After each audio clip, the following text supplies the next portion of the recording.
Pessoal, mais um de letra especial para você, seguindo nas entrevistas que a gente fez desde 2020, desde o início do tempo da pandemia, e uma delas foi com o Augusto Mafuz.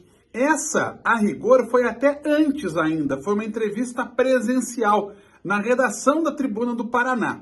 A gente falou com o Mafuz, queria até fazer uma segunda parte do papo, mas acabou por vias que a gente não conseguiu fazer essa segunda parte, mas, é claro, vale bastante esse registro histórico dessa entrevista do Augusto Mafuz. Ouça e, é lógico, vem muita polêmica por aí. Fique aí com o Augusto Mafuz de Letra Especial. Obrigado.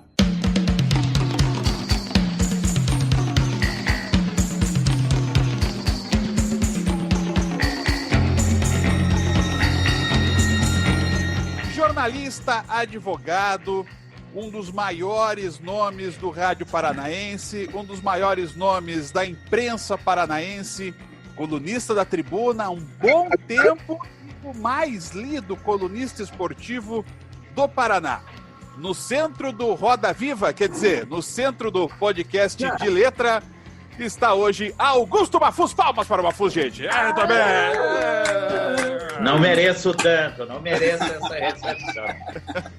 Mafuz, é uma alegria que você esteja com a gente para participar do podcast de letra. Era uma dívida nossa trazer você para participar com a gente, para receber, acima de tudo, essa homenagem de todos nós que fazemos a Tribuna e fazemos aqui o podcast. Eu vou dizer para vocês que vocês não estão mais felizes do que eu. É interessante. Eu não imagino jornalismo sem viver dentro de uma redação. Hoje a gente tem facilidade, mas o jornalismo bem, a gente executa plenamente vivendo o ambiente da redação, vendo os amigos, conhecendo novos colegas, fazendo fofoca. Tinha um tempo, não sei se você pegou, era lá nas Mercês. Peguei, que o Mussa, José Assis, o saudoso Mussa, quando ele não estava gostando de alguma coisa dentro do jornal, ele mudava as mesas. Era sinal que alguém ia ser mandado embora, ou ia mudar de função. Mas eu estou muito feliz, muito obrigado. Mafuz está com a gente, lembrando que o podcast de letra é um patrocínio de fabricante de carrocerias de ônibus Marco Polo sempre aqui, e Pague Tudo, o aplicativo de pagamentos que você pode confiar, um produto do grupo ABL. Carlos Bório, Gustavo Marques, Eduardo Luiz, Ricardo Brechinski, vamos abrir a roda. Bório, por questões de idade, você começa. Mafuz, muito prazer estar recebendo você aqui. Nossa, é uma alegria mesmo estar conversando com você. Para começar, eu acho que você podia contar para os nossos ouvintes aí como é que começou a tua história com o futebol, com a imprensa, no rádio. Foi primeiro no rádio, né? Foi primeiro no rádio. Começou assim. Eu sou natural de Guarapuava. E em Guarapuava, eu nem sei se tem ainda, tinha 2 times. Era o Guarapuava Esporte Clube e o Grêmio Oeste de Guarapuava. E lá havia assim, uma certa divisão. O Guarapuava era mais popular e o Grêmio Oeste era mais dos bacanas. E aí, Carneiro Neto e eu... Opa! Isso nós estamos falando quando nós tínhamos... vou fazer 71 anos, o Carneiro 72. Eu estou falando quando nós tínhamos 7, 8 anos de idade. Nossa. Nós jogávamos no Infanto Juvenil do Grêmio Oeste. Nós sonhávamos ser jogador de futebol, né? Quem não Mas daí não dá. Mas daí não deu certo e o Carneiro veio antes, quase que o pai dele era juiz. Eu, em Guarapuava, eu comecei como repórter na Rádio Difusora de Guarapuava. Trabalhei na Rádio Atalaia, era repórter. E me recordo até hoje, era emocionante, porque o Grêmio Oeste ele participava da Taça Paraná, e na época a Taça Paraná era um torneio assim respeitado. Envolvia os principais clubes amadores do Paraná, e Guarapuava tinha uma certa tradição de competir com o Trieste, com o Iguaçu de Santa Felicidade e também com um clube de Jacarezinho. Não era esportiva, porque a esportiva já era um clube profissional, lá da onde surgiu o Geraldino, né? E que vieram alguns colegas de rádio, inclusive, como o Luiz Carlos Martins, o Bessa, advogado como o Norberto Trevisan. E daí eu trabalhava e comecei em rádio em Guarapuava, mas fiquei pouco tempo, porque eu tive que vir para Curitiba junto com a minha família. E aqui eu fui trabalhar de datilógrafo enquanto estudava, fazia o científico no Bom Jesus, trabalhava como datilógrafo no 2º tabelião de notas, mas meu sonho era o rádio, né? E você chegou sem contato nenhum aqui? Sem contato nenhum. Porque o Carneiro Neto que já tinha saído... Oi? Que ano isso? Desculpe. Isso, 1968. No final de 68. Início de 69. Aí eu, num sábado, sabe o quê? Eu vou lá na Rádio Guaracá. Rádio Guaracá é todo o complexo da Editora Estado do Paraná, ficava na Barão do Rio Branco, esquina com André de Barros, ali perto do Bar Palácio. Uhum. Ali tinha, no último andar tinha a Rádio Guaracá, depois a Tribuna, e no primeiro andar o Jornal Estado do Paraná, que o Dr. Paulo Pimentel, já governador, tinha adquirido. E ali eu fui num sábado e subi na rádio e cheguei, perguntei para uma pessoa lá se tinha alguém do departamento de esportes. Ele disse, por quê? Não, porque eu quero ver se eu quero começar a minha carreira de repórter. Ele disse, sou eu o chefe, era o Machado Neto. Opa, grande Machado Neto. Falamos dele semana passada. Falecido Machado Neto. O Machado aí, uma pessoa bondosa, olhou para mim e disse, olha, nós estamos precisando de repórter para trabalhar nos aspirantes, que eles transmitiam na época, o rádio transmitia a partida preliminar e a partida principal, né? Aí ele disse, não, eu aceitava, queria começar, ele disse, mas não temos verba. Ele disse, não tem problema, eu trabalho de graça. Então amanhã você de todo mundo, né? Amanhã você já está escalado. Mas o que tem amanhã? Amanhã na Vila Capanema tem um Operário, tem um Curitiba e Paraná, e na preliminar tem aspirante entre Criciúma e Curitiba. Eu disse, eu vou nessa. Primeiro jogador que eu entrevistei foi Cláudio Marques. Cara, que legal! Que tinha chegado de Santos junto com o pai dele, seu Ernesto Marques, e o irmão dele, Pardal, lateral direito, foi para o Atlético Paranaense. Eu comecei assim. Aí teve um detalhe que mudou toda a minha vida. Teve um jogo entre Curitiba... Então, daí eu comecei a trabalhar e na época... O Carneiro era repórter do Atlético, foi para a Rádio Clube, não sei se já como narrador. Aí o Durval Monteiro, falecido Durval Monteiro, que fazia a cobertura do Água Verde, foi fazer do Atlético. E eu fui fazer o Água Verde. Eu comecei no Água Verde e passava pelo Ferroviário. Fazia os dois. E daí, em 71, o repórter que cobriu o Curitiba, Rudy de Oliveira, se formou em Direito e fez concurso para promotor e foi embora para Arapongas. E me colocaram lá para fazer cobertura do Curitiba. Aí teve um jogo, só que eu não era ainda titular de repórter, eu fazia o time adversário. Teve um jogo, Curitiba e Fluminense. Não sei se era Robertão na época ainda, o brasileiro, mas Curitiba e Fluminense. E o Fluminense veio.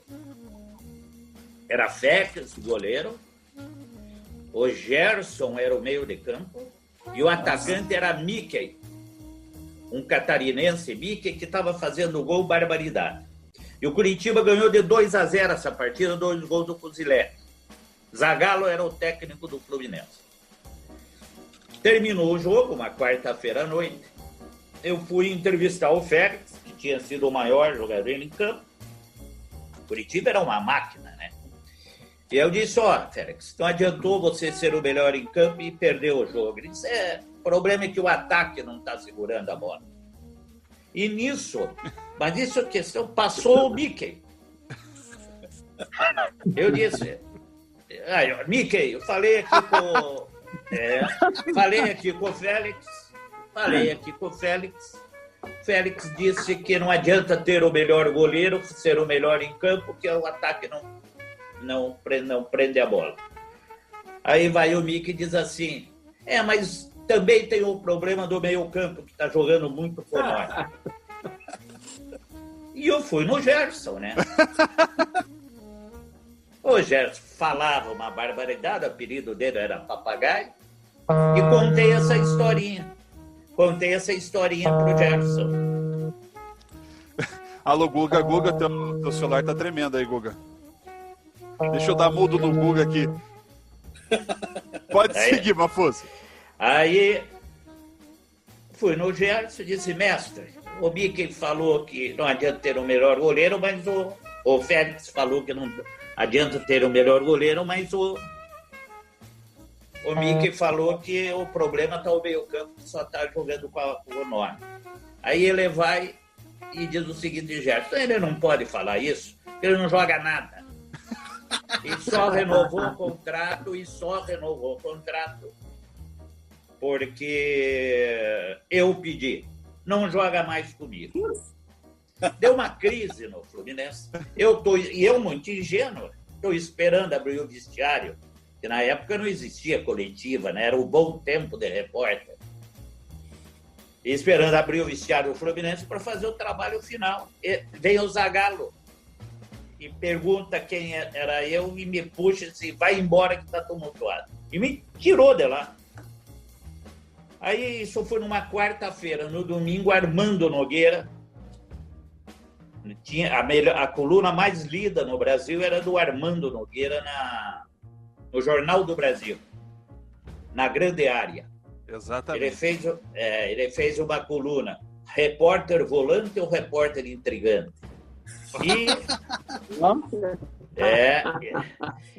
E ficou, e saiu publicado e deu repercussão essa coluna. Isso me alavancou a carreira de repórter. E aí me colocaram para fazer o Curitiba. E aí? Aí descobriram. Teve um jogo Curitiba e Atlético, que teve um gol do Atlético que eu vibrei. E o repórter da tribuna, Joel, o nome dele, fotografou e saiu na tribuna o gol, a bola entrando e eu vibrando. O Hermes, lateral direito do Curitiba, muito meu amigo, voltou agora dos Estados Unidos, que aliás dá uma bela entrevista. recortou a copa da tribuna, recortou a capa da tribuna e colocou na entrada, assim, do vestiário. E aí me judiavam. Hidalgo, Pescuma, Krieger, Dreyer, toda aquela turma, aquela geração do grande time. Eu acabei indo depois para o Atlético. Que começo, hein? Meu Deus do céu, cara. Olha, isso eu estou falando de 69 a 71, 72. Meu Deus. Vai lá, Dudu. Não, que sensacional, né? Que começo de carreira, essas tiradas de ouvir o goleiro, o atacante, o meia numa sequência. Hoje, por exemplo, eles não conseguem fazer isso pela limitação que a imprensa que impõe a imprensa, né? Mas é sensacional. E logo tão jovem, eu lembro até hoje o primeiro jogo que eu fiz em rádio, que eu tava me borrando, eu errava tudo, eu não acertava uma frase completa. E, né, logo de cara, assim, você ter uma experiência como essa, uma oportunidade de fazer teu nome, como é sensacional. Isso percebe que tá no sangue mesmo, e o caboclo, quando pega, engata, vai longe e chega a ser um Augusto Malfoso. Muito bacana essa história, muito legal.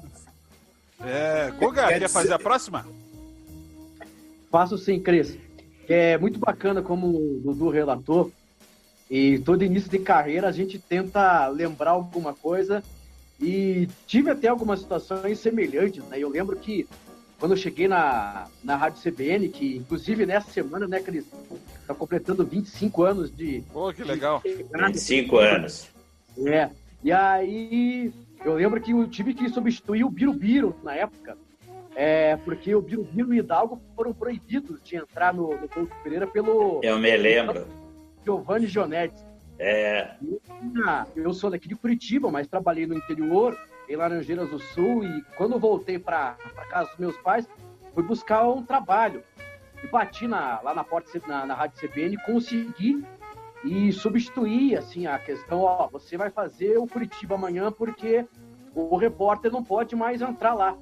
Então foi uma enorme responsabilidade e é bem bacana a gente escutar algumas coisas bem semelhantes. E Mafuz, e essa identificação com o Atlético? Depois de aparecer na tribuna, comemorando o gol. Como que foi, na sequência, a cobertura com os jogadores do Curitiba? Não, mantive uma relação de amizade. Mantive uma relação. A torcida é que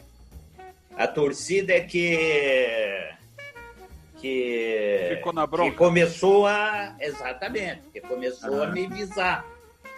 Mas do Atlético é interessante como é que eu passei a torcer para o Atlético, a me vincular para o Atlético. Eu tive um primo chamado Aziz Domingos. Sim. O Aziz, eu juro, até hoje, por as filhas, por filho dele, que o Aziz é atleticano. O Aziz em Guarapuava, ele morava na frente da minha casa. Meu primo e irmão, nossas mães e irmãs. Ele me deu um distintivo de madeira do Atlético Paranaense. Ali eu comecei a ter, assim, não uma identificação muito forte, porque quase eu não via, na minha infância eu não via o Atlético jogar, porque só ia mais o Curitiba jogar lá, em Guarapuava. Mas, de qualquer maneira, me criou uma certa simpatia o vermelho e preto do Atlético, porque o meu pai era fanático pelo Flamengo. E na minha casa, como em todo o Brasil, só se ouvia Rádio Nacional e Rádio Nacional e Rádio Tupi, era só Flamengo, né?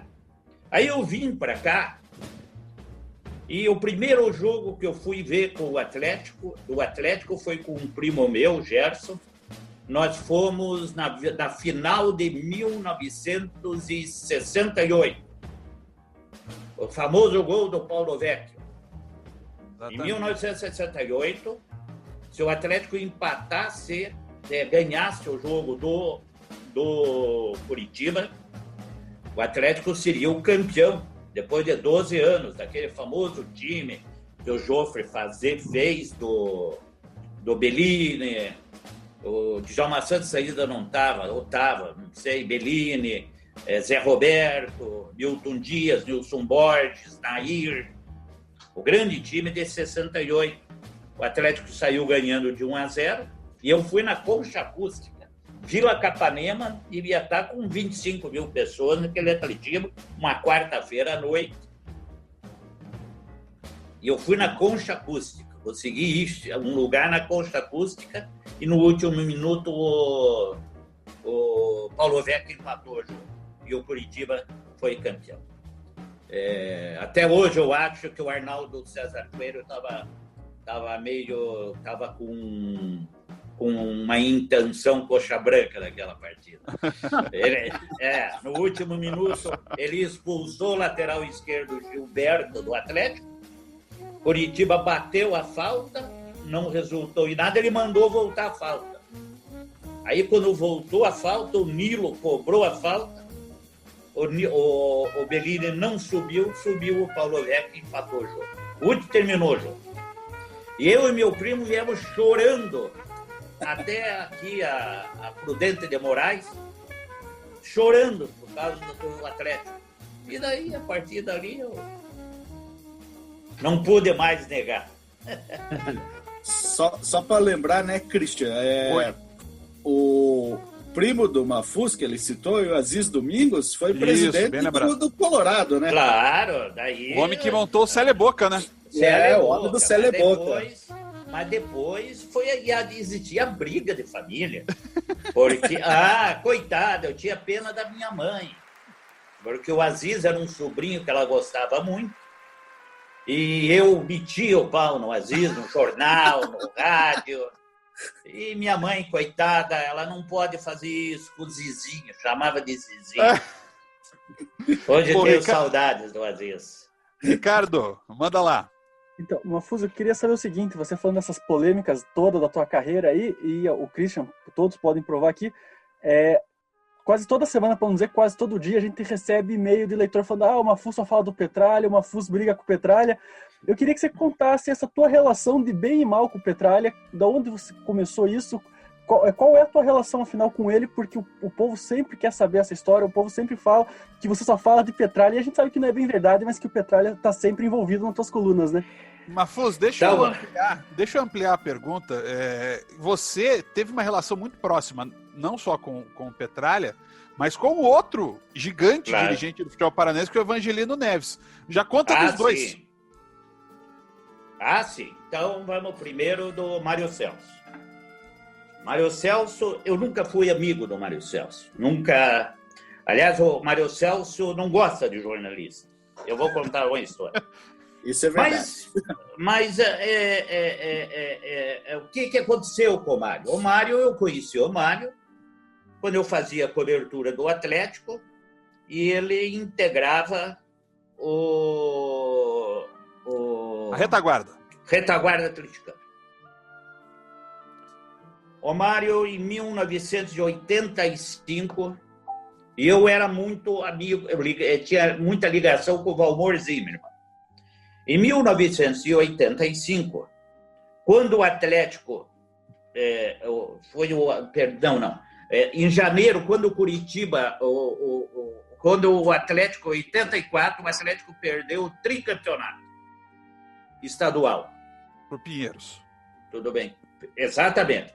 O Atlético foi campeão em 82, 83, e aí 82, 83, e quando teve um quadrangular para decidir o título, Atlético, Curitiba, era Colorado e Pinheiros, o Atlético perdeu o título, o tricampeonato, e na ocasião, o Mário era o diretor financeiro do Atlético, chegou para o Valmor e disse, Valmor,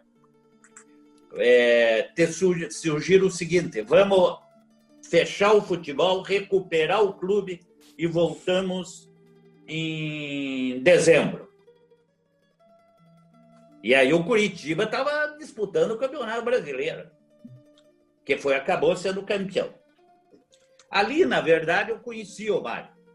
E o Valmor não aceitou, bancou do bolso dele todo o semestre, o segundo semestre de 85, de 84, para o Atlético daí ser campeão, voltar a ser campeão em 85, né? Que decidiu, acho que com o próprio Pinheiros. Aí o tempo passou e eu vou revelar pela primeira vez aonde... Pela primeira vez. Ó! Mete aquela vinheta, Cristian. Aonde começou a minha briga com o Mário Celso. Que eram as discussões. Por eu ser muito ligado ao futebol, ao jogador, a minha advocacia foi para esse campo esportivo. Uhum. Foi para esse campo esportivo. E um dos primeiros jogadores que, na época, existia o passe. Sim. A figura do passe. Não era igual agora, que o jogador vem e paga a indenização e pode ir embora. Isso. Na época existia o passe. E veio um empresário italiano para cá, chamado Lamberto, Gilidoro Lamberto, que começou a investir em jogador de futebol, em passe de jogador, comprou um jogador de nome Milton, do Curitiba, que chegou a jogar na seleção brasileira, acabou indo para a Suíça, Pro Como, exatamente. E foi no Pinheiros e comprou Marquinhos Benato e o Foguinho, o Robertson. Certo. Aí um belo dia eu estou no escritório, chega o pai do Robson e conta uma história que esse Lamberto estava prejudicando a carreira dele. E aí, o que aconteceu? Ele queria que entrasse com a ação contra o Pinheiros para ganhar o passe do jogador. O meu escritório entrou com a ação. E ganhamos o passe desse rapaz. E esse Lamberto devia um dinheiro lá dentro do Atlético, para o Mário Celso Petralha, para o Atlético, sei lá. E ofereceu o jogador para... Tá tudo bem? Tá tudo tranquilo. Tudo bem. Ofereceu o jogador para pagar a dívida dele, que ele tinha com o Atlético, com o Mário Celso. E me chamaram para o almoço no Bolonha, numa sexta-feira, aí quando o Bolonha era na praça, ali no centro, na Vicente Machado, Carlos de Carvalho, perto do Asa. Aí o Mário vai e diz, Matheus, acertamos tudo, o jogador vai ficar no Atlético, nós vamos ter que pagar os honorários e você só tem que assinar o acordo. Você não pode fazer isso, tem que falar com o jogador. Não, você tem que assinar agora. Não, agora eu não vou assinar. E aí começou uma discussão no restaurante, brigando no restaurante, uma vergonha. Beleza. Mas olha só, foi um escândalo no restaurante, em plena sexta-feira no Bolonha. Não deu mais certo. Não deu mais certo, nunca mais deu acordo com o Mário. Aí não tínhamos mais relação, nem dentro do Atlético, nada, e mesmo porque ele depois subiu um pouco dentro do Clube Atlético Paranaense. Uhum.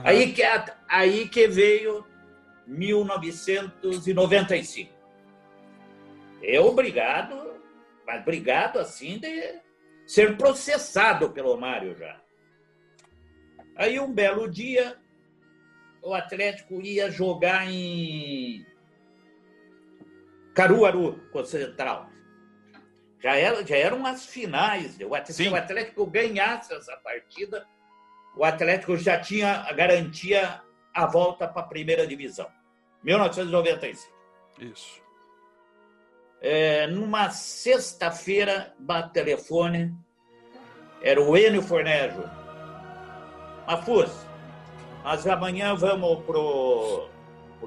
para Caruaru o Petralha está convidando, nós estamos convidando você para ir. Eu disse, eu não vou. No qual avião? Não, no avião da Inepar. Eu disse, eu não vou. Não. Você vai. Vamos nós, eu, você, o Ademir, o Petralha, o Carneiro Neto, vamos pro avião. Eu disse, eu não vou. Aí minha mulher foi e disse, vocês estão te convidando, seja educado e vá. Então tá bom, alguém vai passar aí para te pegar no sábado. Não só fui, que quem foi me buscar foi o Mário Celso. Mas isso depois de 10, 11 anos, assim, sem ver assim na frente. Veja só que coisa. Só vi no dia em que ele estava saindo do estádio Couto Pereira nos 5-1 do Curitiba. Aí eu entro, tá o Petralha e o Carneiro Neto. E viajamos no avião da Inepar para Caruaru. Ele do meu lado assim, fomos conversando como se nada tivesse acontecido.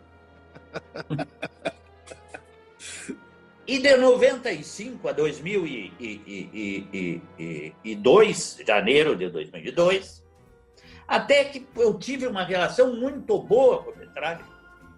Mas assim do Petralha me pegar uma vez por semana junto com o Carneiro e a gente ia jantar. Era interessante. Aí veio 2002. Maio de 2002 é uma crise política no clube. E eu, naquela hora, eu disse, sabe o quê? Eu não vou assumir posição. Nem a favor... Foi a renúncia, né? O Petralha renunciou. Foi da renúncia e daí eu fico a Petralha. Ele fez o que o Jânio não conseguiu, né? Exatamente. Fica a Petralha. Não precisava, porque a outra turma já ia sair, já tinha saído. Ia deixar o clube, não precisava fazer aquilo. E aí começou uma crise no clube, eu recebo uma ligação do Petralha. Olha, ou você está comigo ou está contra mim. Eu disse, Mário, não me faça essa pergunta, não me obrigue a assumir uma condição dessa, porque eu não quero brigar politicamente dentro do Atlético. Não, você que sabe. Você vai ter que me responder agora. Ou está comigo ou contra mim. Bom, se você está me dando essa opção, eu estou contra você. E daí, sensacional. E aí deu... Mas ele me forçou a dizer isso. E não tinha motivo para fazer isso, porque eu não estava assumindo posições. E aí não deu mais liga. E aí eu assumi uma posição de crítico, mas também elogiei. Sim. Só que o Mário, infelizmente, ele não gosta de jornalista. É da natureza dele. E ele acha que... E ele tenta se proteger. Ele tenta se proteger através de processos, sabe? E eu nunca me constrangi com isso. Não me constrangi também, porque a tribuna do Paraná sempre me deu respaldo. Do tempo para cá, jurídico, inclusive. Mas de liberdade de imprensa no tempo do Paulo Pimentel. E agora, só um momento. E agora me deu respaldo. Se fosse, tanto é que eu acho ainda que um dos motivos que eu saí de rádio, que eu não tenho emprego de rádio, e hoje eu não voltaria mesmo, mas um dos motivos lá atrás foi exatamente essas minhas posições que iriam atrapalhar o rendimento, o acesso da própria rádio no estádio do Atlético.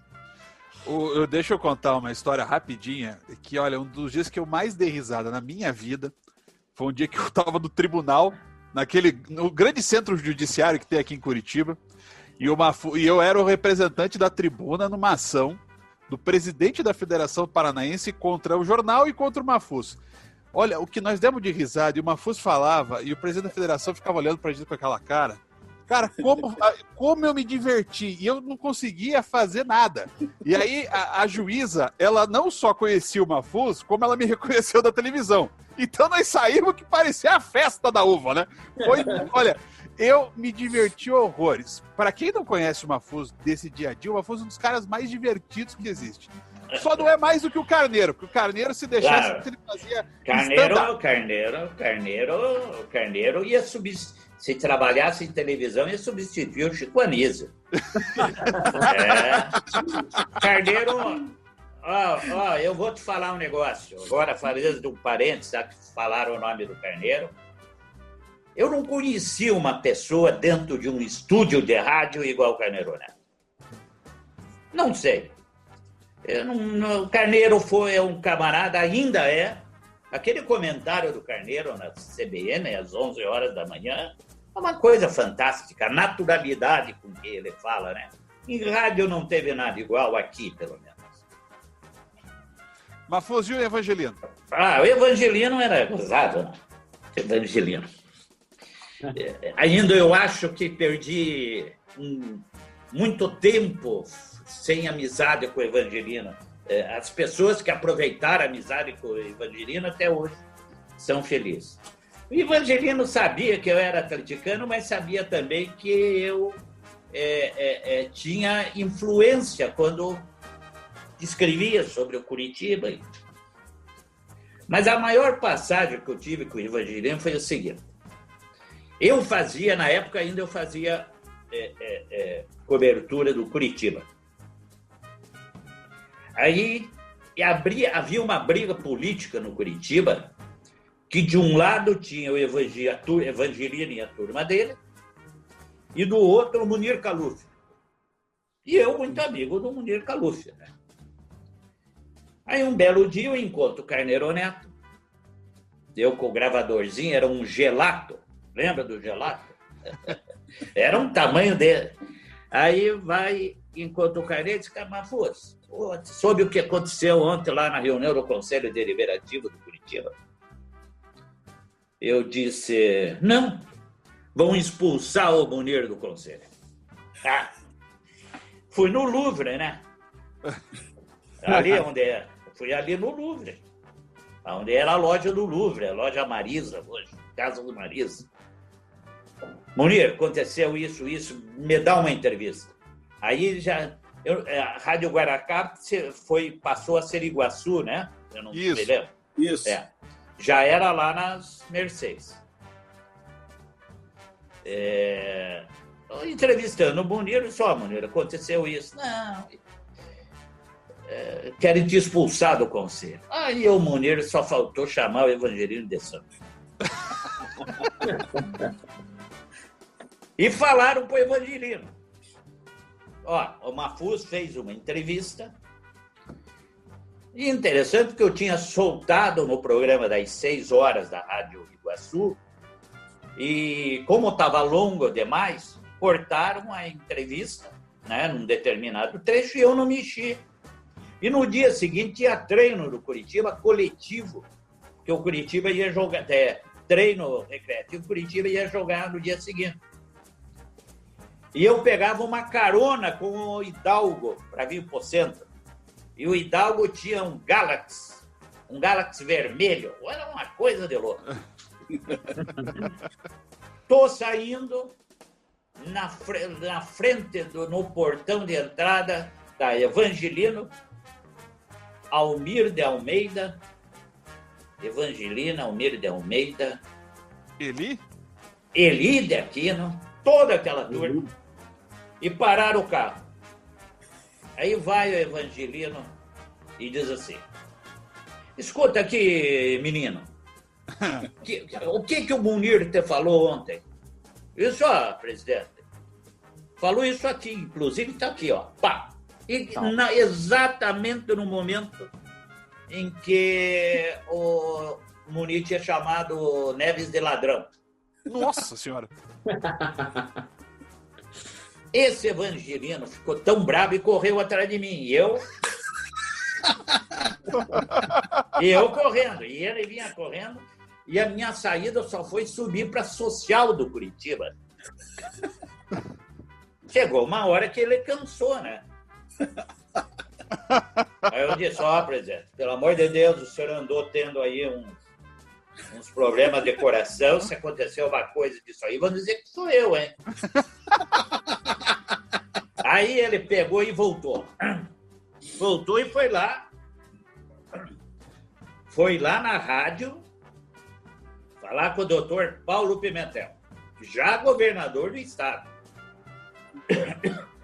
Olha só. O Paulo não me conhecia. Me conheceu aquele dia. Paulo olhou para mim e disse assim, o doutor Paulo, pega de leve ali que já tá... Ele não tá bem. Eu disse, não, só fiz essa entrevista. Não, faça o teu serviço. E depois continuei convivendo com o Evangelino. Mas muito bom, muito bom. Eu convivi muito com o Evangelino e era uma pessoa extremamente agradável de conviver e respeitava jornalista e era incrível, incrível. Grande Evangelino. Quem é o próximo aí? Dudu? Quer perguntar? Eu queria perguntar para o Mafuz o seguinte, assim, a gente observa que, lógico que a gente tem, a gente acompanha um pouco da imprensa do Brasil inteiro, mas a gente percebe que em Curitiba, a imprensa esportiva aqui, ela tem algumas particularidades, e eu acho que no campo de atuação, no seu campo de atuação no momento, que é como colunista, como comentarista, como um cara que dá opinião, que traz muita informação, inclusive, além só de opinião, a gente tem tem poucos nomes hoje em dia militando nessa área. O Christian é um dos grandes blogueiros que a gente tem hoje, trazendo sempre conteúdos, relembrando muita coisa, mas o Christian talvez opine pouco ainda do que acho que ele poderia opinar.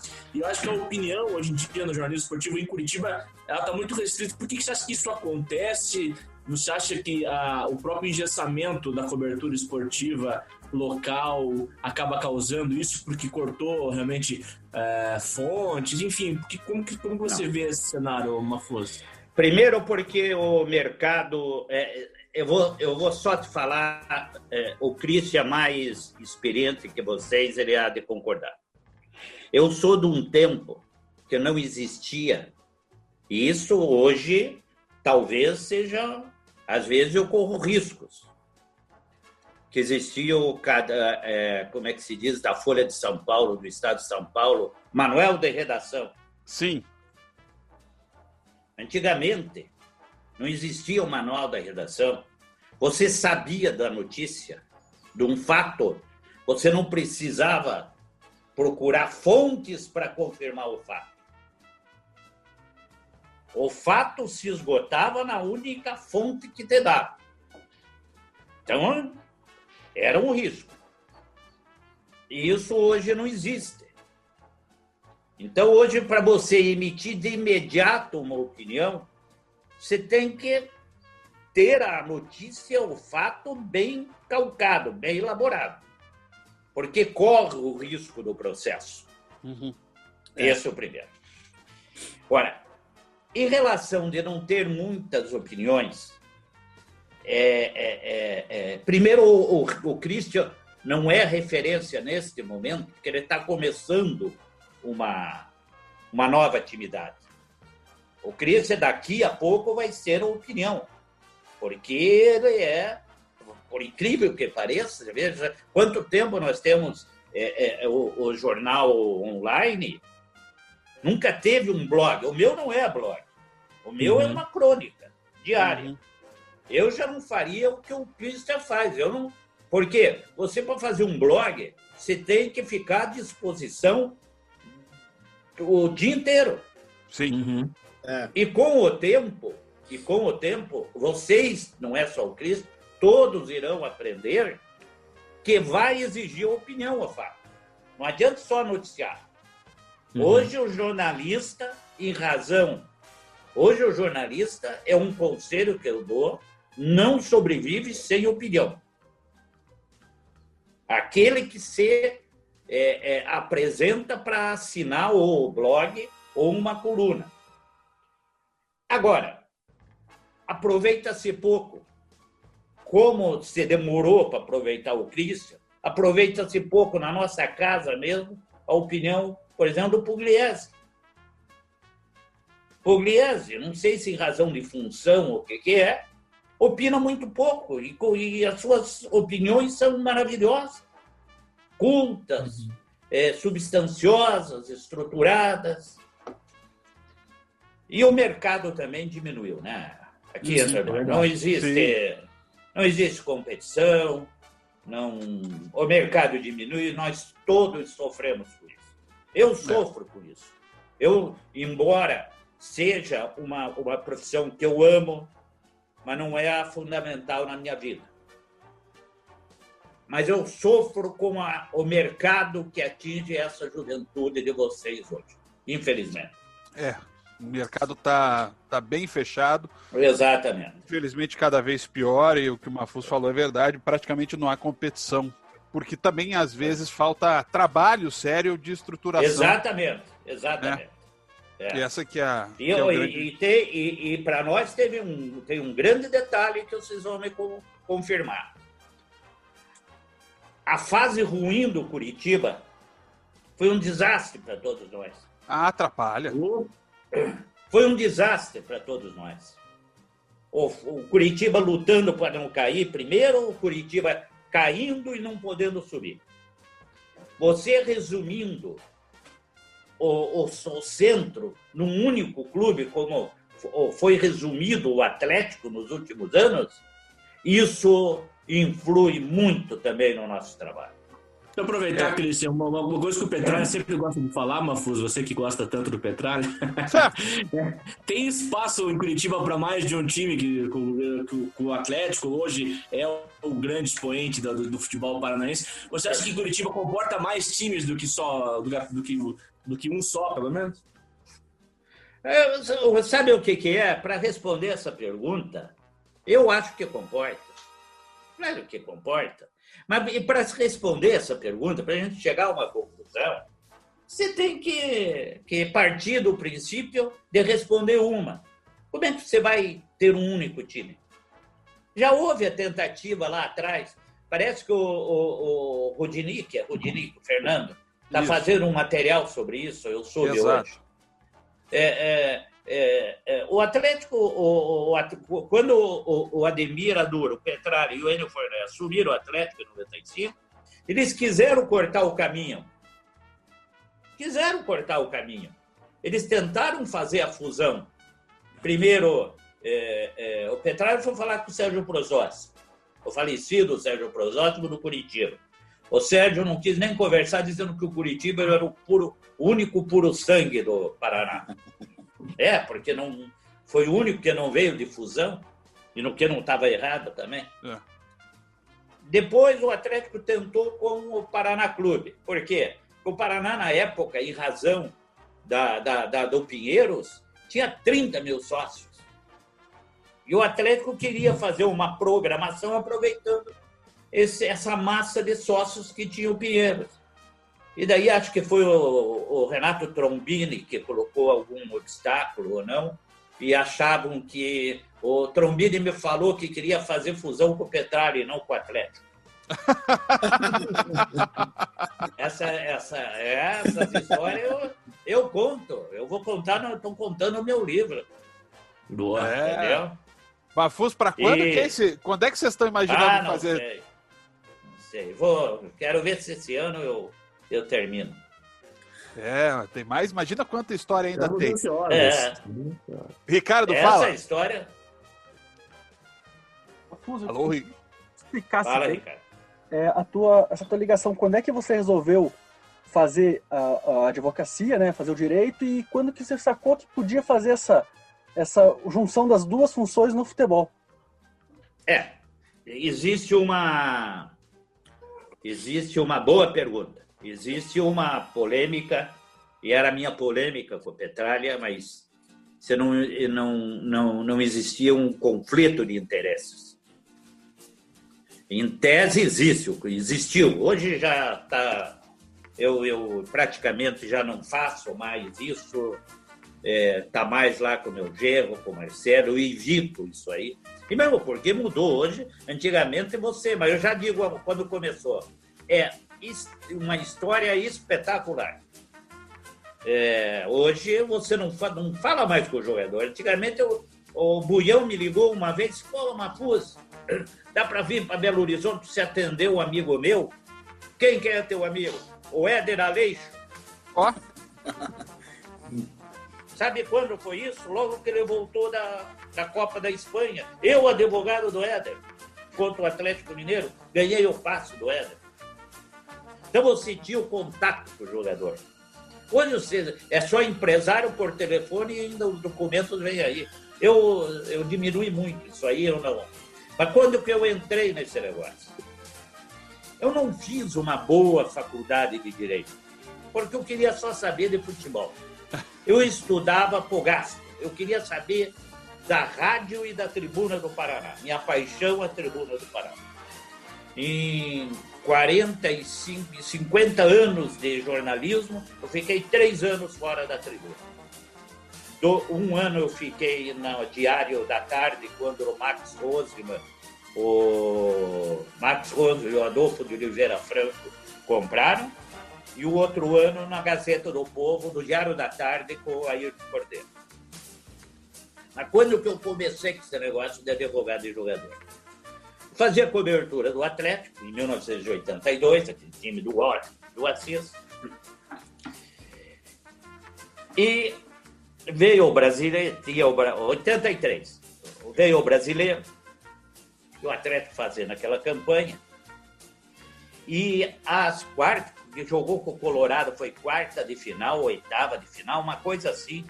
Cruzou com o Colorado. Antes dele jogar com o São Paulo, ele cruzou com o Colorado. Termina o contrato, termina o contrato do o Atlético, perdeu a primeira na Vila Capanema e tinha que ganhar a segunda no Couto Pereira, que acabou ganhando. E termina o contrato do Washington com o Atlético. E não dava para... tinha que fazer um seguro para o jogador jogar. Não precisava obrigatoriamente, ele só o momento eu vou tomar uma água. Não precisava obrigatoriamente ele renovar, mas não era obrigado a jogar. Aí me pinta o Washington no meu escritório. Doutor, o senhor é o meu procurador agora, para resolver com o Atlético. Aí eu disse, não, eu não posso. Eu sou ligado ao Atlético. Não, eu só confio no senhor. Tem uma reunião hoje com o senhor João de Oliveira Franco e com o senhor Moura, eu gostaria que o senhor fosse. Eu disse, não, eu não vou. Então eu quero que o senhor vá, senão eu nem vou treinar. Aí, isso eu tinha um escritório no 8º andar da Galeria Rio. No 2º andar tinha um padrinho meu de casamento e é o padrinho dele, Gilson Amaro Fernandes. Mas um gênio em matéria de direito. Está doente hoje, mas está se recuperando. Aí eu falei, então vamos fazer o seguinte, eu vou te levar num advogado que vai resolver isso para você, sem Mafuz, sem nada.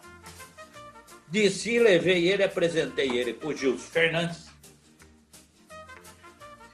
e contratou o Gilson Fernandes.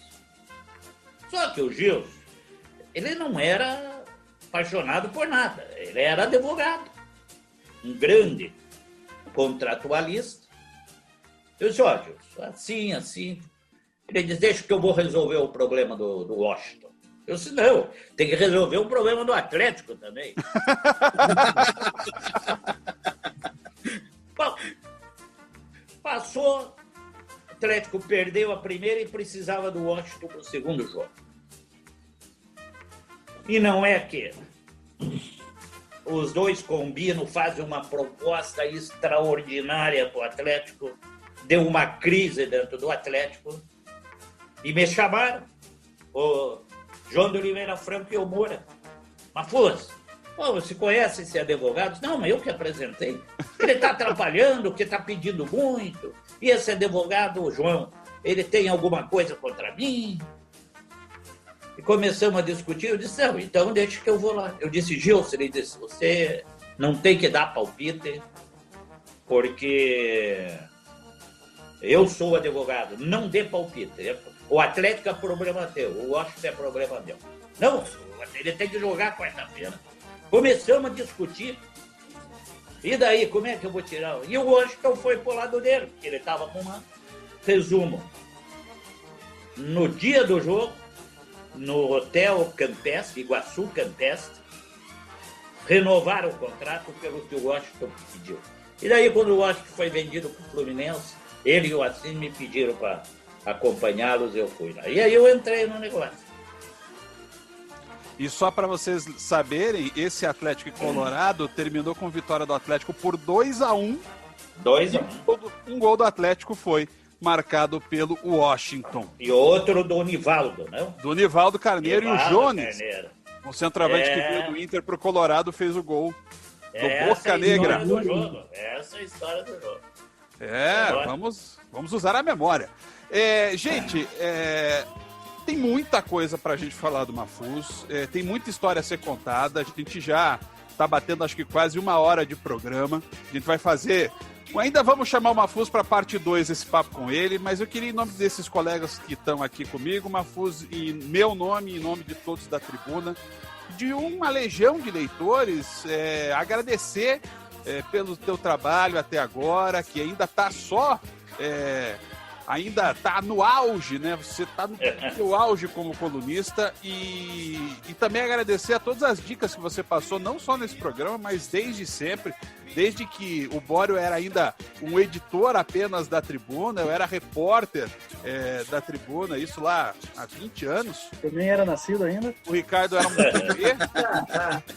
O Dudu e o Guga já estavam começando nessa loucura. Obrigado, Mafuz, obrigado por estar com a gente e obrigado pelas palavras a todos nós, e especialmente para mim também. Muito obrigado, eu é que estou muito feliz, eu estou comovido com essa oportunidade que vocês me deram.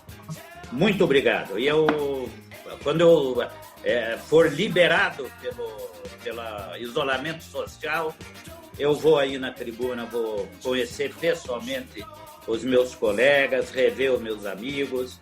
Eu sou muito ligado emocionalmente, sem conhecer vocês quase todos, a maioria, conheço o Bório, conheço o Christian. Eu sou muito ligado a vocês, assim, emocionalmente. Muito obrigado e parabéns pelo trabalho. Palmas para Augusto Mafuz. Obrigado. Tchau, meu querido. Tchau. Valeu, Mafuz. Obrigado, gente. Um abraço. Tchau. Foi muito bom o programa. A gente volta semana que vem com mais um podcast. Tchau para todo mundo.